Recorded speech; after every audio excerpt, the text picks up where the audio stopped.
I want to provide a space so that the course I wrote is around them researching an elder in their community who they wish to learn from. Because if you think about it, it's not easy to find time with people, especially if you're young. You know, you're really dictated who's in front of you. I hated in school that you'd have a guest speaker and you'd sit down in a giant room and they'd come and talk to you. So I was like, man, imagine if the student could ask the questions they want in an intimate space, you know, like a podcast environment. So that's what they do. To earn their 4 credits over a series of weeks, they research an elder, they develop questions, they learn how to email them and schedule. Gosh. And then the elder meets them at a, place like this, an awesome studio. They sit down, and what's even about it is normally a successful person has the world, it's their oyster. But in a podcast studio, it's a bit of an evener because you have power in this space that I don't. And so that's a good thing. And I like that the student gets a little bit of, they have a bit of mana. Because the student has researched them, they have another advantage. So we always start it where the student asks the first question, which is a simple one,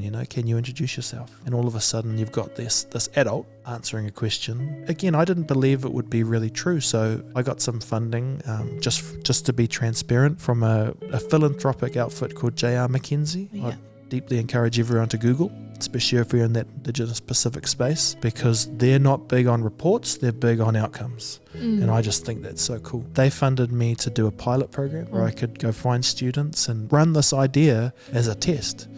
And all I did was show them the evidence. Look, these are the young people talking. Of course, I could have done it better. I could have had proper surveys which said, how do you feel before and after? But I had the evidence to show that there was impact. And then from that's led to other funding to develop, this course. But I never thought that I would do that because I, couldn't even really read at school. So what the hell have I got to do with going back into schools and saying you can do that? But of course the outcome is my exact experience. Now you can earn a credit by not having to read and write. And then all these other things have popped up, like the people they're interviewing in our test trials were their grandparents. Wow. So they have this digital archive. And I started to say to the students, you're going to be way more happy if you go viral in your family. You'll go viral when that person passes away and you were responsible for holding that information.